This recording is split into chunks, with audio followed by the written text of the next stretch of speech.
नमस्कार दोस्तों, आज हम बात करेंगे भारत के उस वीर की जिसने छोटी उम्र में ही अंग्रेजों की जड़ें हिला दी।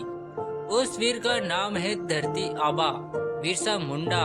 एक सिर्फ नाम नहीं बल्कि आदिवासियों की उम्मीद, उनकी संस्कृति और आजादी की आवाज थे। तो आइए जानते हैं उनकी पूरी जीवन गाथा। बिरसा का जन्म 15 नवंबर 1875 को झारखंड के खूंटी जिले के उलीहातू गांव में हुआ। वे मुंडा जनजाति से थे। उनके पिता का नाम सुगना मुंडा और माता का नाम कर्मा मुंडा था। परिवार गरीब था। खेती बाड़ी और मजदूरी करके ही जीवन चलता था। गांव के खुले वातावरण, जंगलों और परंपराओं में ही बिरसा का बचपन बीता। बचपन में ही बिरसा बेहद तेज और जिज्ञासु थे। उन्होंने गांव के गुरुओं से रामायण, महाभारत और परंपरागत कथाएं सुनी। बाद में उन्हें चाईबासा मिशन स्कूल में पढ़ाई करने का मौका मिला, जहां उन्हें अंग्रेजी शिक्षा और ईसाई धर्म के बारे में बताया गया। काफी समय तक उन्होंने ईसाई धर्म भी अपनाया, लेकिन जल्द ही उन्होंने महसूस किया कि यह उनकी संस्कृति और पहचान को मिटाने की कोशिश है। इसलिए उन्होंने स्कूल छोड़ दिया और ठान लिया, मैं अपने समाज और अपनी जमीन की रक्षा करूंगा। उस समय की सबसे बड़ी समस्या थी अंग्रेज और जमींदारों द्वारा जमीन छीनना। आदिवासियों से जबरन टैक्स वसूला जाता, उनकी खेती उजाड़ दी जाती और उन्हें मजदूर बना दिया जाता। आदिवासी अपनी ही जमीन पर बेगारी को मजबूर थे।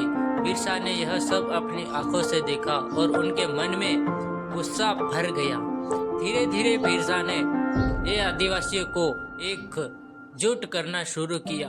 उन्होंने लोगों को साफ सफाई करने, शराब छोड़ने और शिक्षा लेने के लिए प्रेरित किया। वे कहते थे, धरती हमारी माँ है, इसे कोई हमसे नहीं छीन सकता। लोग उन्हें सम्मान से धरती आबा कहने लगे। वे सिर्फ राजनीतिक नहीं बल्कि सामाजिक और धार्मिक नेता भी बन गए। सन 1899 में बिरसा ने अंग्रेजों और जमींदारों के खिलाफ बड़ा आंदोलन छेड़ा। इस आंदोलन को इतिहास में उल गुलाल यानी महाविप्लव कहा जाता है।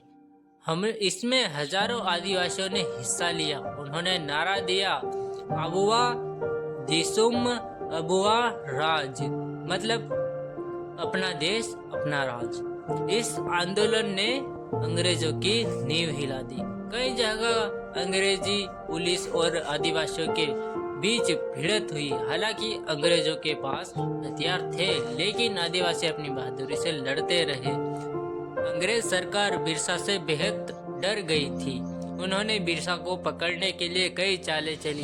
आखिरकार जनवरी 1900 में उन्हें गिरफ्तार कर लिया गया। कुछ महीने बाद 9 जून 1900 को राज्य जेल में सिर्फ 25 साल की उम्र में उनकी मृत्यु हो गई। आज भी उनकी मौत को रहस्यमयी माना जाता है।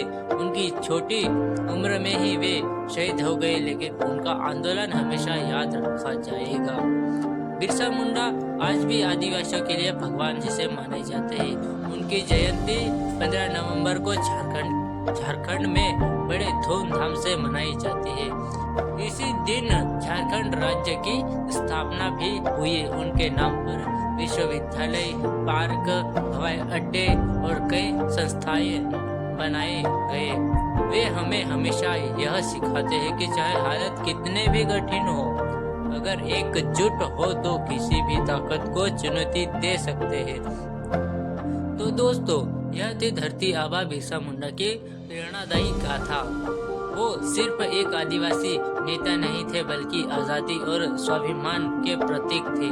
उनकी कहानी हमें हमेशा संघर्ष, साहस और एकता की सीख देती है। धरती आबा अमर रहे। जय हिंद।